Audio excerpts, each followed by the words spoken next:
Hey there, and welcome back to the Deep Dive. Today we're diving into some chapters you've shared from Sell Your Business and Profit by business lawyer and author Jim Montgomery. Sounds like you're thinking about maximizing your business's worth, maybe even prepping for a future sale. You're on the right track. It's a goal a lot of business owners have, making sure they get the absolute most out of their business when they're ready for that next chapter. It makes sense, right? You pour your heart and soul into something, you want to see it pay off in the end. Yeah. And Jim Montgomery definitely seems like the right person to guide us through this. He's got some impressive accolades, listed in Best Lawyers in America, highest peer rating from Martindale-Hubbell, recognized lecturer, best-selling author, Texas super lawyer, even featured in Texas Monthly. But before we get lost in his list of accomplishments, let's talk about what he actually says about preparing your business for sale. Right, because he's not just about credentials, he's about results. And one of the first things Jim tackles are those common myths about selling a business. Like the idea that you can just slap a for sale sign on it and watch the offers roll in, kind of like we're conditioned to think about real estate. Oh, I know that myth. But Jim says that couldn't be further from the truth, right? It's not as easy as just listing it and hoping for the best. Exactly. Jim emphasizes that preparation and strategic planning are absolutely key to a successful sale. It's about presenting your business in the best light possible, highlighting its strengths, downplaying its weaknesses, and showing its potential for growth and profitability. But it all starts, he says, with knowing what kind of business you've actually built, a job or an investment. Okay, let's unpack that job versus investment. What does that even mean in the context of owning a business? Jim has this great thought experiment in the book. Imagine you get summoned for jury duty tomorrow, no warning, you have to go.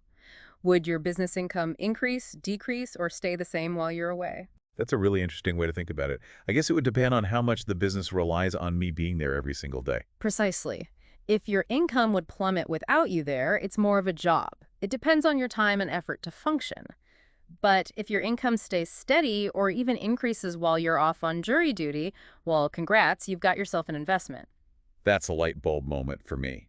It's not just about what the business does, it's about how it functions with or without the owner. So an investment business has systems in place that allow it to thrive even when the owner isn't directly involved. You got it.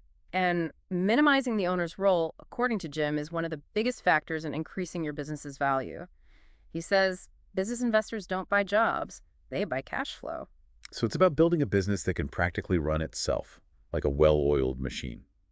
Speaking of which, Jim outlines 6 key systems for creating a successful and sellable business. He calls it turning business owners into successful sellers. What a great tagline, right?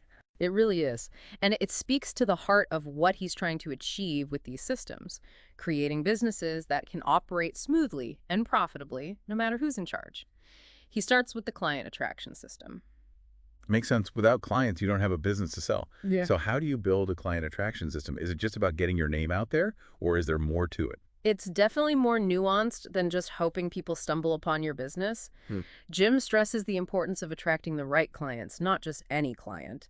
He talks about identifying your ideal customer profile and even suggests firing customers who drain your resources without generating substantial revenue. It's about working smarter, not harder, and focusing on those high-value customers who really love your product and are going to be loyal, long-term buyers. You're catching on. And Jim, referencing the work of consultant Jay Abraham, reminds us there are 3 main ways to increase business income: getting new customers, getting current customers to buy more often, and getting customers to spend more on each purchase. A 3-pronged approach to boosting those profits. But doesn't Jim also say that combining those strategies is where the real magic happens? He does. Jim points out that even a modest 20% increase in each of those areas doesn't just result in a 60% increase in sales, but a whopping 72.80% increase. Okay, now we're talking serious growth. But how do we get there? It all boils down to understanding your numbers and creating systems that maximize every step of the customer journey. And speaking of systems, that leads us perfectly to Jim's next system, client engagement. Okay, so we've attracted the right clients, now we need to reel them in. How do we get them to say yes? Think of it like a fishing lure. Your client engagement system should be irresistible to your target audience. Jim emphasizes the power of scripting and standardization in this process. He talks about how businessman Darren Sugiyama built a $37 million insurance agency by scripting his sales presentations and then training young salespeople to deliver those scripts consistently. It sounds like he created a repeatable, predictable system that took the guesswork and some of the pressure out of closing the deal. Exactly. Minimizing confusion and ensuring that every potential customer receives the same compelling message. Think about it like the experience you get at a Disney park. There's a reason why it works so well. They've mastered the art of creating a specific atmosphere and delivering a consistent experience that keeps customers coming back again and again. And that consistency builds trust, right? Hmm. People crave that, especially in business. So it's not just about the product or service itself, it's about the entire customer experience. You nailed it. Speaking of a well-oiled machine, Jim's third system is the client service system. It's all about serving your clients in a way that turns them into raving fans of your business. And how do you consistently deliver that exceptional level of service, especially as your business grows? Well, Jim uses McDonald's as an example. Whether you're in New York City or Tokyo, you can walk into a McDonald's and get the same Big Mac made the same way every single time. It's all about having clear, documented processes, a McDonald's cookbook, so to speak. That makes so much sense. So it's about systemization, not just relying on individual personalities or talents. Having those documented processes not only ensures consistency, but also makes it easier to train new employees and maintain that quality control, even when you're not personally overseeing every single detail. Absolutely. And that's something to keep in mind if you're looking to sell. You want your business to be attractive to potential buyers, and consistent, excellent customer service is a huge part of that. In fact, this might be a good time to mention something Jim offers. You're right, it does tie in nicely.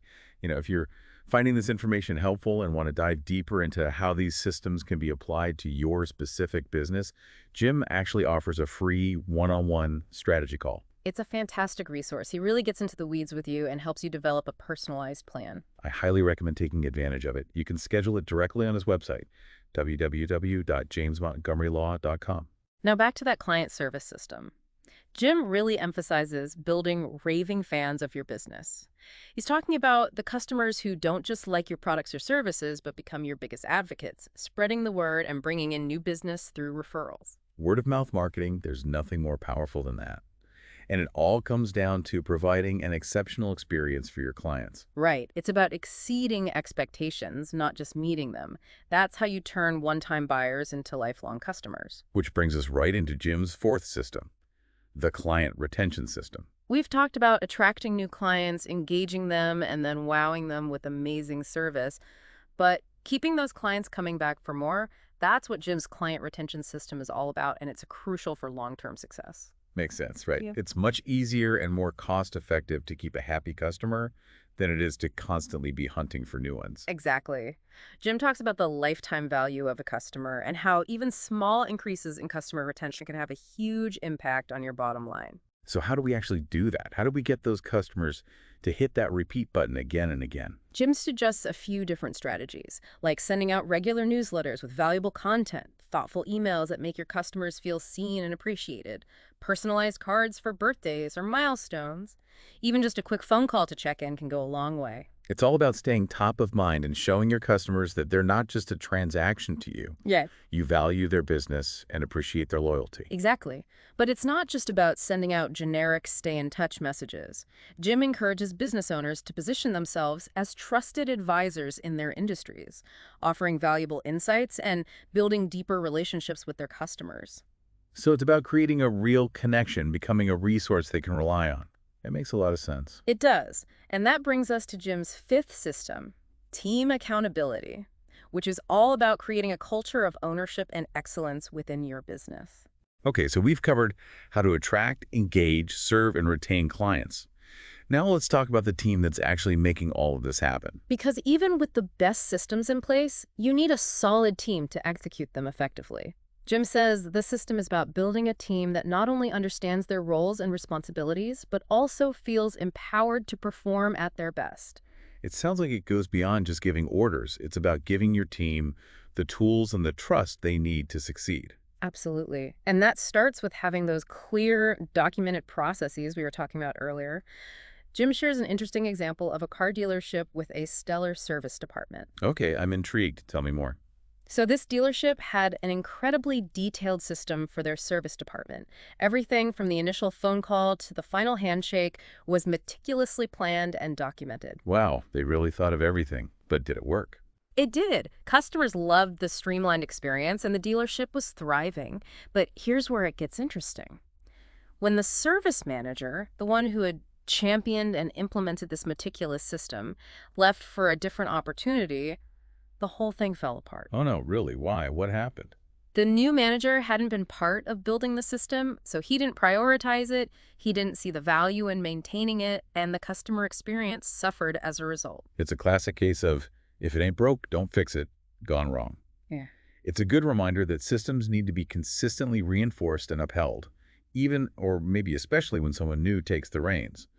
That documentation and knowledge transfer are absolutely crucial, especially if you're thinking about selling your business down the line. Exactly, because a potential buyer will want to know that your business can continue to thrive even after you're gone.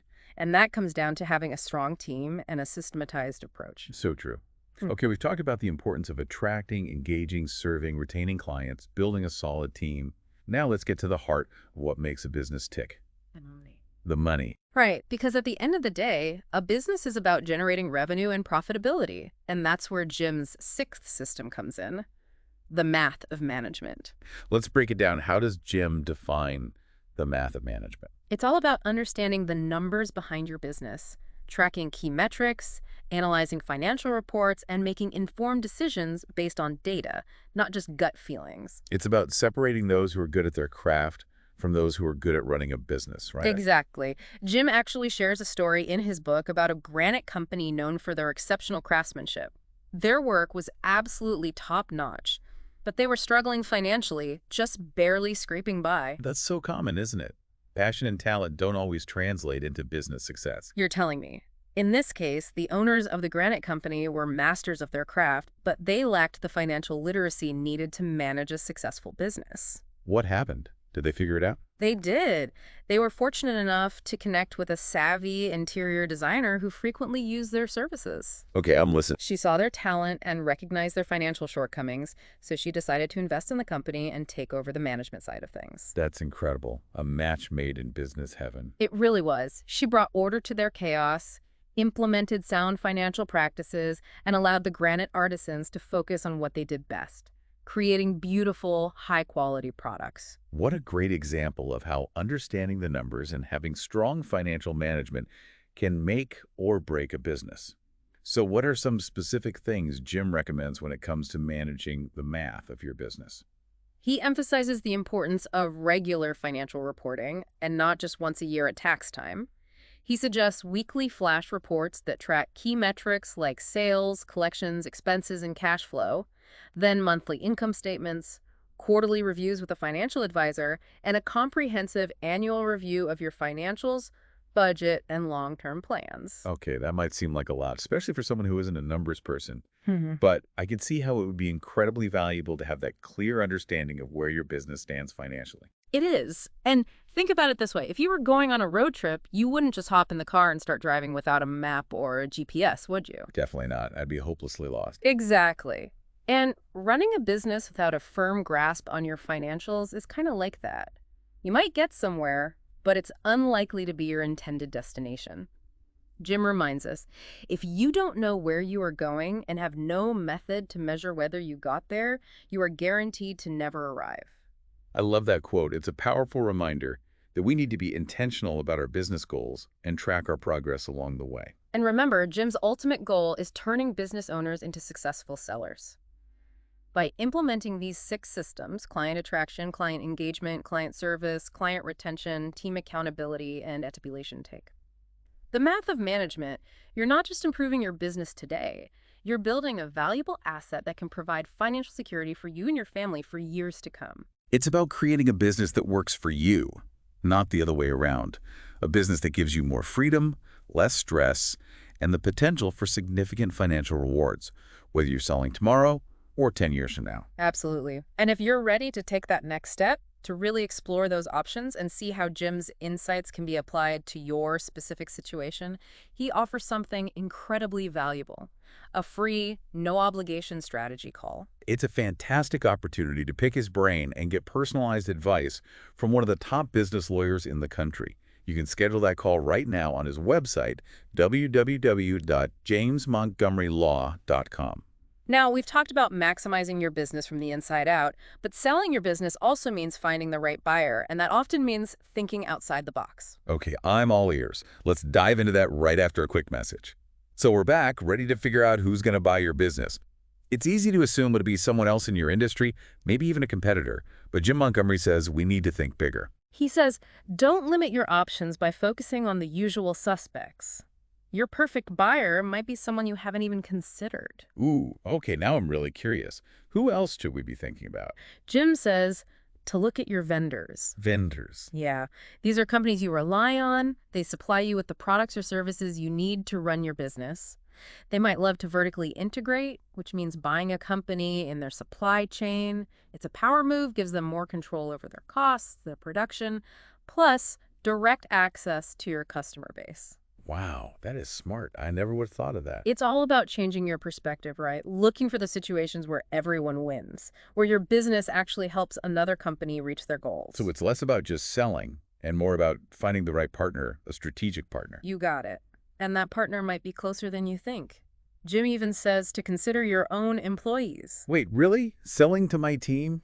How would that even work? It can be a fantastic option, especially if you have a key employee or maybe a group of them who are really passionate about the business. You know, they have the entrepreneurial drive. They already know how everything works. They get your customers, and they're invested in your success. That would feel incredible, knowing that the business you built is in good hands, still going strong, led by people who helped you build it.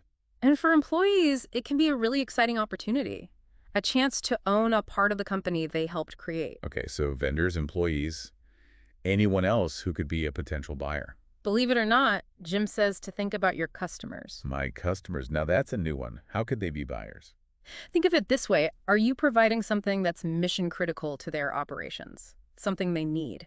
If that's the case, they might be willing to pay a premium to make sure they have a steady, dependable supply, especially if it means stopping a competitor from getting to you first. That's true. It's about them taking control, making sure their own supply chain is rock solid. Exactly. And last but not least, talks about looking beyond your immediate industry. You want to think about businesses that might target a similar customer base, but they're not direct competitors. He calls this stacking. Stacking. I've never heard that before. What does that mean when we're talking about selling a business? It's like this. Imagine you have a heating and air conditioning company, right?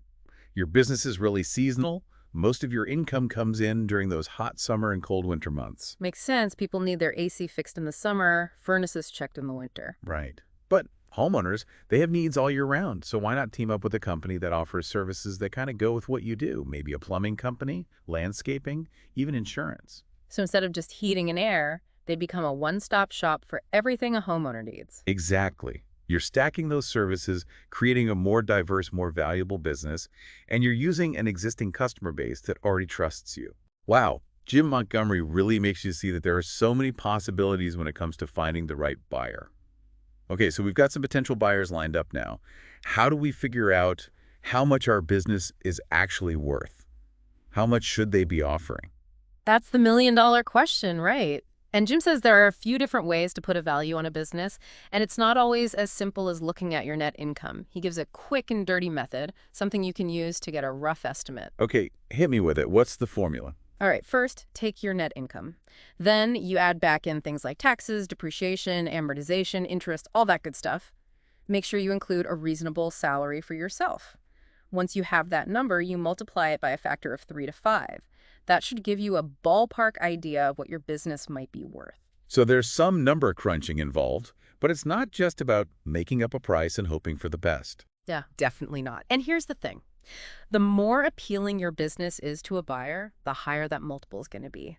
That's why Jim is all about minimizing owner involvement. See, the less your business depends on you to function, the more valuable it is to someone looking to buy. It goes back to that idea of building an investment, not just a job. Exactly. And it all comes back to those 6 systems we talked about: client attraction, engagement, service, retention, team accountability, and the math of management.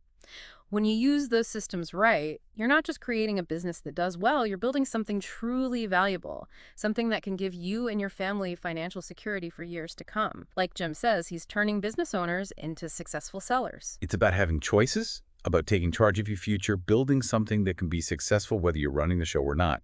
And you know what? Jim Montgomery offers a free, no-obligation strategy call if you want to learn more about applying these ideas to your business. You can schedule that call right now at www.jamesmontgomerylaw.com. Don't miss out on that. It's an amazing opportunity to get personalized advice from one of the top business lawyers in the country. So what have we learned today? Jim Montgomery's book gives us a lot to consider. Selling a business, it's complicated, but it doesn't have to be overwhelming. If you focus on creating a solid foundation with those 6 systems, understand your financials, and think strategically about who might want to buy what you've built, you're setting yourself up for success. It's about building a business that works for you, not the other way around. Until next time, happy diving.